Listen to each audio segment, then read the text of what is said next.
Hello, welcome to the Better Half Hour. We're so glad that you're here to join us as we chat after our kids go to sleep.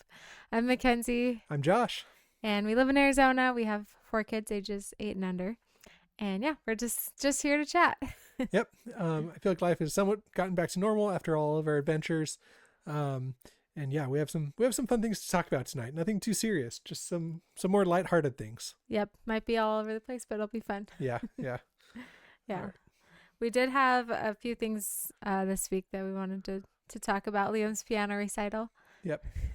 Kids piano and music recitals are so much fun. You hear a lot about kids sports and for good reason, like it's super cute, but I feel like just recitals too are so much fun because you get all these little kids that are going up there and performing their little hearts out, and it's just so much fun. It's so cute. Yeah. We had a good time. He did great. He's so funny because he doesn't get like stage fright. So all week I'm like, Liam, you got to practice. Like, don't you want to do such a good job? He's like, I have it. I'm good. Yeah, yeah.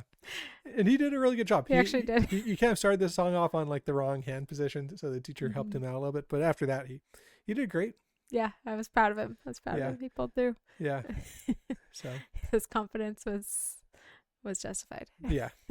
And then the teacher was cute. She had she made little bingo cards for the rest of the family because a lot of the time they have siblings. So the bingo card had like a high note, a low note, somebody bows or whatever. It just had a bunch of things that would happen during the performance, and so the kids could kind of play along while they were waiting, and little siblings and stuff had It was something to such a do. good idea because there were a lot of little kids there and not everybody wants to listen to piano for an hour. So it was a good idea. Yeah, yeah. So that was a lot of Mhm. fun. Go Liam, go little piano and music recitals, and yeah, I just feel like I don't know. Do you think more people should put their kids in music classes? I feel like in some places it's big, and other places it's not. I don't. I feel like sports is just talked about so much more. I know. I feel like sports is like expected. Like every kid needs to be in sports, but people don't expect that every kid will be in music. Yeah, which is kind of weird because I feel like I always wished I had learned how to play the piano. Like my mom had me do piano lessons for like a year,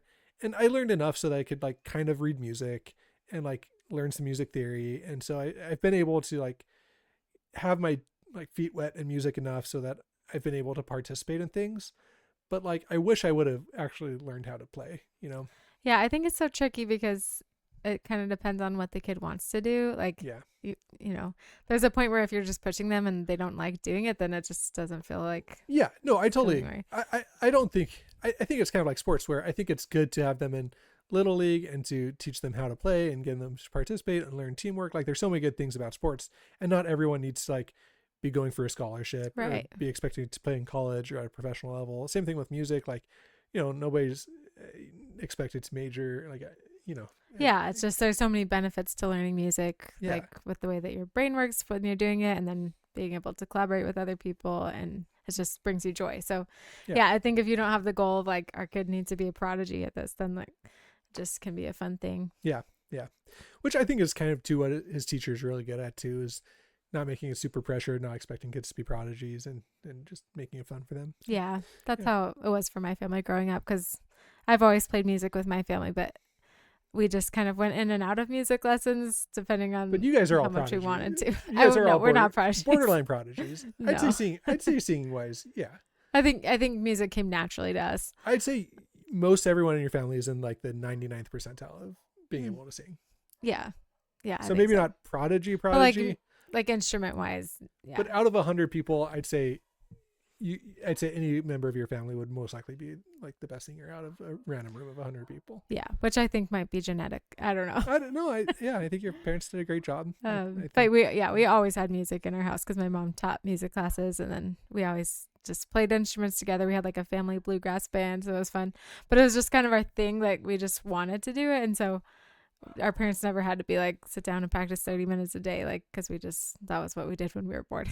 So Yeah. I Yeah. don't know. It's kind of the same thing with families like that. Their kids will just go out and like shoot basketball hoops for, and like if they're ever bored, they just like that's kind of how I was as a Yeah, kid. Honestly, we had a basketball court hoop in the backyard, and I just go like shoot free throws and whenever it's bored. But yeah.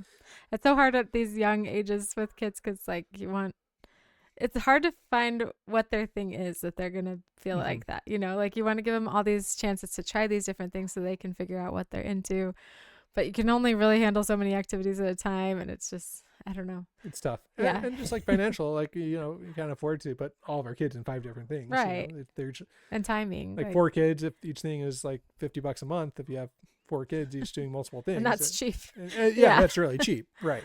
Mm-hmm. Yeah. Anyway. Yeah. Yeah. Hopefully we'll find what clicks for them. Liam does love piano though. So far, it's been a good thing. So far, so good. Yeah. And then the other thing this week was, today, our 2-year-old Taryn, his thing is garbage trucks. He loves garbage trucks. He loves all vehicles, but garbage trucks are like his top, I think. I don't know. Yeah, probably up before trains. I'd say it depends on the day. Yeah. If it's a garbage truck day, then yeah, garbage trucks are top. If it's if you take him to the fabled Scottsdale train park, then it's probably a train day. Yeah. But pretty much every Tuesday for a year, we've gone out there to see the garbage truck. Like, we hear it come in, we drop everything, our dog loses his mind, and we run out to see the garbage truck. We're not going to miss it. We don't even plan things on Tuesdays so that we can see the garbage truck. The garbage truck is the plan. Yes, it is the plan. Because it's like Disneyland. It's like he is so happy every time. And it's so cute. But the best part, our garbage man is so nice. So for months I'm thinking, like, this guy has got to think we're crazy. Like, sometimes we'll go on walks through the neighborhood to watch the garbage truck. And so it's kind of embarrassing. And I'm like thinking he must think we're nuts. But he, like, at Christmas, he got out of the garbage truck and gave Taryn a candy cane. And it was just like warmed our heart so much. It was so cute of him to do that. It made Taryn, like, for so long after. I think he still talks about it sometimes. Yeah. The garbage man opened the door and gave me a candy cane. He can barely talk, but he'll tell everybody that. It's so cute. Yeah. And then today the garbage man stopped and gave him a little garbage truck. So cute. It was so cute. And he's sleeping with it. It just made his whole life. It was the sweetest thing. Little foam. Yeah. Super cute. Yeah. But it just, I don't know, it just makes us happy to, like, feel like part of the community. What a nice thing to do. I know. Talk about passion. You know what? If my son grows up and always wants to be a garbage man and then goes and excels at being a garbage man, I'd be happy with that. I would be. If he gives other little boys things that, like, make their whole day, their whole year. The cutest. I was thinking AI will not replace garbage truck, but then I'm like, it probably will. It could happen. Self-driving garbage trucks. Self-driving garbage trucks. Yeah, probably could happen. Okay. On that note. Yeah, on that note. All right. But yeah, thank you. Just if you're, like, in a job where you're facing the public and you do little things like that, like, it's really appreciated. I don't know. It's so nice. Yeah, you never know. You could just make their whole day. Yep. So cute. Well, you had a paradox. Oh my gosh. You brought up to me the other day that I haven't given enough thought, apparently. So no, I don't. So, okay, we've done the 1 box, 2 box, the flipping the coin Sleeping Beauty thing, but now the paradox overtaking the internet is the red button and the blue button. And so I pitched it to you, but let me explain it to the viewers at home. Okay, so say 2 buttons appear in front of everybody. Let's just say everybody that is capable of making informed decisions. So maybe not like babies or whatever. So everybody capable of making informed decisions. Okay. And there's a red button and a blue button. Now, if more than 50% of people press the blue button, everybody's fine. Nobody dies. Things go on as normal. If less than 50% of people press the blue button, or if more than 50% of people press the red button, then only people that press the red button live and everybody that pressed the blue button dies. So, which button do you press? So my answer is the red button. McKenzie's a red button presser. Which I know is the selfish choice. But if everybody pushes the red button, everybody lives. And if only I push the red button, I live. And everybody else dies. But they took that risk by pushing the blue button. Here's the thing. Okay, let me just try and so the most likely way for nobody to die is just to try and get everybody to push the blue button and hope that over 50% of people press the blue button. I think if you have time to collude, I think that the best thing to do, if you could like broadcast, like one person could broadcast a message to everybody and just say, everybody, I don't know what message would you broadcast to everyone? If you could just say broadcast, if one person could like get a broadcast to the whole world and get like one sentence that everybody in the world would hear, what would you tell them to? I would say everybody push the red button, because if not, I don't know. But then like you need more than 50% if everybody pushes the blue. Just 50%. If 50% of people press the blue button, then everyone wins. Okay, then maybe I'd say everybody push the blue button, because my faith in humanity is pretty good. That more than 50% would push blue. Okay, so but I do think some people are going to push red. If there's a measure of collusion where you can try and convince, but if it's just straight, no collusion, you can't talk to anyone, then just everybody should just press the red button. What would you do? I think a blue button for sure. You are really nice. I don't know. Okay, maybe I don't know. I think it depends. I don't know if like saying what you have to live for is okay. Like, it would be hard to like risk orphaning like children. Yeah. Like leaving my kids without a father would be really hard. So maybe I would push the red button.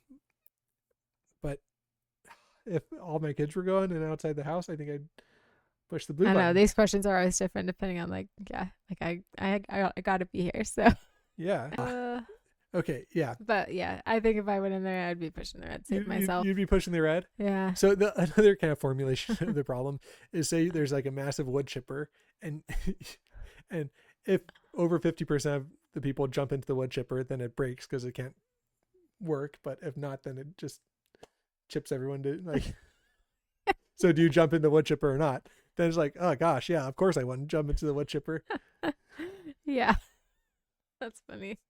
But yeah, I don't know. But just you have to say that like it's just depressing, because you can say, yeah, if you don't want to die, press the red button. But then like a large percent of the world are going to be like altruistic and press the blue button, and those are the people that are going to die. Yeah, I know, but they were risking their lives. I'm really mean. You're ruthless. All right. So everybody put in the comments, red button, blue button. Tell us. We end up in just a world of really selfish people. Yeah. All right. Mm-hmm. But that's probably what it takes to like move humanity. It's like its next phase of evolution is, like just a red button, blue button, and get out all the blue button pushers. All the people who care about others. Sorry. Yeah. Ruthless. Yep. All right. You had am I the a-hole story? Oh, okay. All right. Let me. I did look over it a little bit. But okay. Haven't had time to talk about it yet. Yeah, I feel like. Okay, let's pull this up. I think this one's tricky because I'm like disagreeing. I have the opposite opinion of people in the comments, which is kind of how I try and pick these out. Because if everyone just says one thing and I agree with them, then I'm like, I don't know. Okay, but. Am I the a-hole for refusing to drive a longer route to drop off a girl because she didn't want to be alone in the car with me? I feel like it's relevant to mention that I'm a male. This situation involves me and 3 other people. Let's call them Joe, Sandra, and Amy. I'm good friends with Joe, and we've been friends since we were kids. I know Sandra through Joe, and the 3 of us hang out regularly.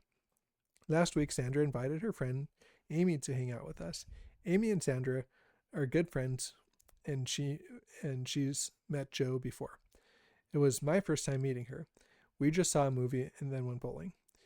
When everything was done, Sandra asked me if it was okay to drive Amy home. I said, yeah, no problem. I'm the only one who drives, so usually I drop everyone off after we see each other.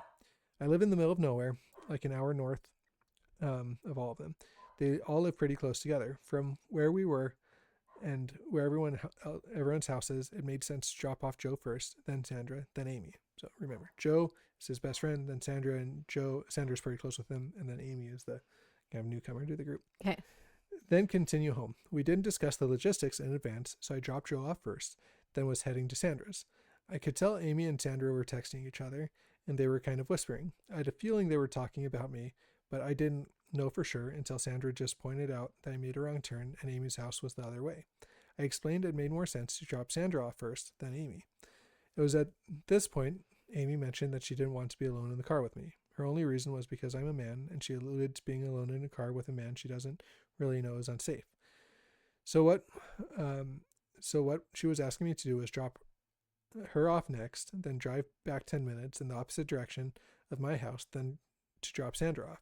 Then another 10 minutes back the exact same way I'd just come from, passing Amy's house again in order to get home. My drive home is already an hour from town, so I said no. I didn't want to add an extra 20 minutes to an already 60-minute drive. They were both really pressuring me and trying to guilt me into just doing it, but I kept saying no. It was such an awkward car ride because they just didn't give up. Amy just got out of the car at Sandra's house. She kind of slammed the door all aggressively, which pissed me off a little. I just drove home straight afterwards. Joe called me the next day and heard what happened. He felt like I should have just done it, but I feel like their ask was unreasonable. I'm not going to go out of my way to do a favor for someone who thinks I'm just some messed up abuser or something. Anyways, just looking for opinions on whether or not I'm the a-hole here. My first thought is yes. Okay, all right. I think he could have just done it. Like 10 minutes isn't that. I mean, it's 20 minutes, but Yeah. you're already doing a long drive. Like I feel like it's not that big of a deal. And I think he took it too personally. Like at the end, they're saying like, "Oh, she just thinks that like Yeah. we don't know what this girl's been through. We don't know why she has that fear, and like that should be respected."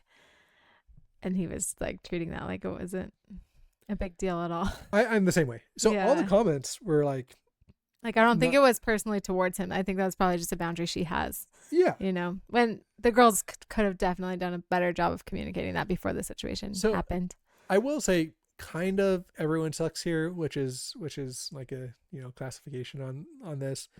Like if she did feel that way, then she should have said, "Hey, do you mind dropping me off first?" Like she should have made that clear to him before, as soon as they asked, or just said, or just not made it a big deal to get out at Amy's house, being like, okay, yeah, I can get out at Amy's and just Uber home. Or yeah, whatever. because it is inconveniencing him. So like it makes sense that he doesn't want to. But so she I think she should have been just more understanding that like, okay, just asking him to, do more driving. And, But I think that it sounds like he escalated it and took things personally, which I think is kind of hard not to do, because honestly, this kind of sounds like they're probably like teenagers or something. Yeah, it does. And so, as a teenager, it would be kind of unsettling to be like, oh, this person, doesn't trust me, which would kind of suck to hear as a teenager.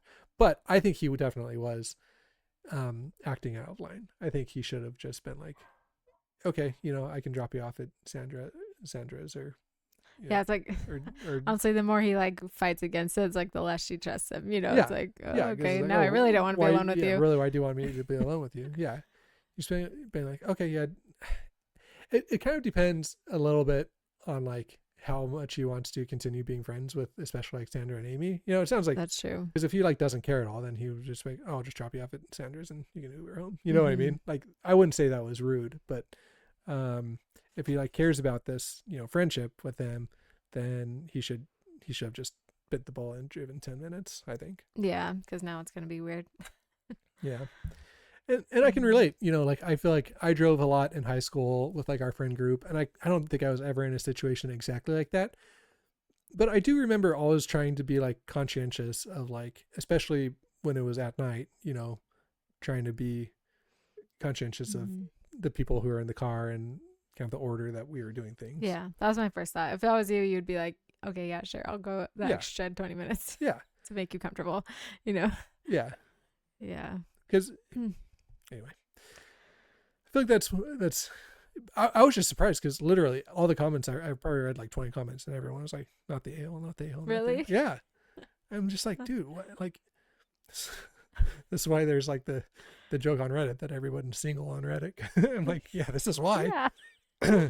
Like I get that it's annoying to drive extra time and that the girls should have been better communicators, but I think they all could have handled that better. Yeah. And yeah, the fact that he's still mad about it and like, I don't know. I'll be interested what our comments have to say, because my guess is we probably have like an older demographic than people that are answering that question, Yeah. So, and honestly, if that were my son, like I would automatically just be like, yeah, of course, go drive the extra 10 minutes. You know, if I was trying to teach, like tell my son what to do, or, you know, or not make a big deal about it, just be like, especially in today's climate of like, yeah, that is a pretty common standard, is to be like, hey, you know, on first time you meet people, don't be in situations where you're alone with them. You know, Yeah, like, that's a pretty common advice that's given to people. My parents told me that, you know. Yeah. Be careful about who you're alone in the car with. Like, it makes sense. Yeah. So. And not even that because he was giving off creepy vibes. He might not have been. Yeah. But just wasn't personal. Yeah. Maybe it was. Maybe he was. By the end of it probably sounded like it was. So. I don't know. All right. Well, I guess we disagree with Reddit on this one, so we'll see if people disagree with us. Yeah. Yeah. Worth mentioning that they all met. He clarified that like he didn't pick anyone up. They all like met at the theater, and then so it definitely sounds like they're teenagers here. Anyway, yeah, let us know in the comments what your guys' thoughts are on that. All right, we have a fun game to play to bring back the 90s again, because it's always fun. Yeah. All right. We each. Do you want to explain it? Yeah. So we each picked out some products or things from the 90s. And you get 2 words to describe it. And we didn't pick a time limit. 10 seconds, do you think? Oh, I didn't know we had a time limit. Yeah, we need a time limit. Okay. I think 15 seconds. 15. Okay. Okay. All right. I'm nervous. So you get 2 words. Pressure's on. And then the other person has to try and guess the product within the time limit. Okay. Oh, let me pull up the. I don't even know. Yeah. I only did a few of them. I don't know if we can just do a few. We'll see. Okay. Okay. All right. So you're gonna ask me first. Okay. I'm gonna start. You want me to ask you? Yeah. Here. Let me. Yeah. So you can pick the first product. Do you have the words ready? Yeah. Okay. Okay. Smooth writing. Gel pen. That was fun. Woo! 3 seconds. Good job. That was my easiest one. Okay. All right. Can you pull up a timer so you can Oh, start it for you? Okay. Mm-hmm. Okay. I got mine. All right. Just a sec. Ready? Okay, go. Okay. Random music. Mixtapes. Mix Oh, CDs. no. No random music. iPod shuffle. Yeah. Okay. 12 seconds? Yep. Okay, we got it. Okay. I guess, yeah. Mixed CDs wouldn't be random. Yeah, mixed CDs. No, you put your heart and soul into mixtapes. Those were well thought out. You did not waste one of your 12 songs on a random song. You're right. Jeez. That was the top of the top going on there. Yeah. Yeah. Okay. All right. Okay. This one's not a product. Okay. Lizard bus. Lizard bus. Magic school bus? Yeah. You said bus though. Oh. I wrote these a few weeks ago. I should have gone. It's all right. I'm sorry. It's all good. That's a bad one. We'll take it. Okay. Okay. All right. Ready? Start the timer. Let me get my timer. Okay. Okay. Go. Okay. Rectangle storage. This one. Come on. I don't know. Rectangle storage. Oh, we're at 15. Oh man, what was it? A floppy disk. Oh, it's a good one. It's a good one. That's a good one. It's still the same icon on the computer. I guess maybe not. True. Okay. Good All old right. floppy disks. Floppy disk. All right. You have another one for me? Okay. Air cartridge. BB gun? No. Airsoft gun? No. Air cartridge. Whipped cream? Air cartridge. I don't think you're gonna get it.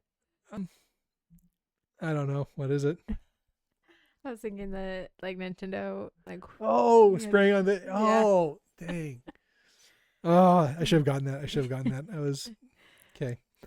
All right. Let's do. My other ones also has the word in it. I don't know where my brain was when I was making these. I gotta fix that. Okay. Multiple clicks. I don't know that you're not gonna get this one. I'm thinking of like a bop it, but that's probably not it. This is a bad clue. Yeah. What was it? Oh, those pens that had multiple colors on them that you could like click down. Our kids still have those. I know. Those are fun. Sorry, that was I didn't. Did you ever like try to get all the colors at once? Oh yeah, of course. You like it did work. Okay. Okay, wait, I gotta fix my clue. This is my last one. You ready? Yeah, I don't know if it's very good though. Library keyboard. Library keyboard. Oh, it's not really a product. Computer Experience. lab. Yeah. Nice. I mean, I kind of said it in there, but I was Library thinking of keyboard. like the typing games. Yeah. Good You go. time. You go. The Mavis speaking. Oh yeah, you gotta get. Oh, man, I remember being so stressed with those. But I don't know, man. Our generation learned how to type. I'm just gonna say, like, Yeah. I feel like we're the only generation that knows how to type. I feel like I wonder if our kids will. They have to. I don't know. Liam is kind of like he's trying to learn, but he still kind of does the pecky. He's young though. Yeah. We'll see. Yeah. We'll see. But those are always fun. And like if you finished the game, then you could play like other fun games. Yeah. Oh yeah. Like yeah. speed through. Yep. Try to get the like 3 minutes left of whatever other game you wanted to play. Did you ever play? I think it was Math Blasters. Did you ever play that? I think game? so. Oh, that was a fun game. Yeah. Oh, I wish I could remember all the other ones. I wonder if you can get like an emulator for these games and have our kids play them. Yeah, that'd be fun. Okay, I got one more for you. Okay. 'Kay. Wait, let me get my timer. Okay, go. Death game. Death game. Oh. You're not thinking of the game of death that you played. No. Okay. Oregon Death Man. Trail. Oh, Oregon Trail. Oh man. That one was fun. Yeah. I don't think we had Oregon Trail, but I remember playing it at other people's houses. Yeah. It was fun. That was fun. There was another one. Oh, what was the computer games were just fun. What was the like medieval one? Did you play that one? Oh, I think so. Yeah. I don't know why I can't remember what it's called. Empire, Yeah. There's Empire. Yeah. Yeah. I think it was Empire. Age of Empires. I think it was That was Empire, and then called- Age of Empires came after. Okay. I don't know. Maybe. My cousin had that, and every time I'd go to his house, just like, can we play this? It was so fun. Yeah. Build your whole village and everything. Our dog really wants to get out of this room. Oh, come in. He's outside there. Oh, that's the problem. Yeah. I see. Well, we've been watching a few crazy shows, but one that we could recommend to everybody would be Rooster. Rooster is fun. Yeah, if you like Ted Lasso and Shrinking, I think it's the same Yeah. Matt Lawrence is creator. his name. Yeah. Yeah. Mm-hmm. It's so much fun. Did we talk about it? No, we haven't talked Oh, we about haven't it talked yet. about it. It's so much fun. I love it. Steve Carell back on TV, and he's just a delight in this. Kind of lost the edginess of Michael Scott a little bit, and just kind of wholesome. Yeah. It's kind of like if Ted Lasso got smushed in with Michael Scott. I'd say Yeah. like a little bit of the awkwardness of Michael Scott mixed in with the feel goodness of Ted Lasso. Mm-hmm. Yeah. Yeah, it's about like a dad and then his daughter. They both teach at this university. Yeah. Yeah. But it's like all like fall vibes. I wonder if it's gonna stay fall through the whole show. I don't know, because I kind of want it to. I think they were hanging Christmas lights in the last episode. Okay. Yeah. All right. I like the vibe of it. Yeah. So I hope it stays cozy. But yeah, it's a lot of fun, and it doesn't take itself too seriously. I feel like it's less kind of serious than Ted Lasso in some ways. Yeah. Yeah, it's Yeah. a lot of fun. Yeah, it's kind of been a palate cleanser after the other shows we've been watching. Yeah. So Well, I think that's all the things. Yeah. All the wide range The of wide things we range of had things. to talk so about. what this we week. need you guys to do in the comments, tell us if you're a red boxer or red boxer, a red button or blue button presser. Mixing up your paradoxes. Red button or blue button. Tell us what cozy show you've been watching lately, and tell us what 90s, like put some more things in the 90s that we could try and guess, or that you want us to try and guess. I don't know. Yep. Thank you for listening. Subscribe and leave a review or comment or something to help us out. We just love doing this, and we're glad you're here. Have a good week.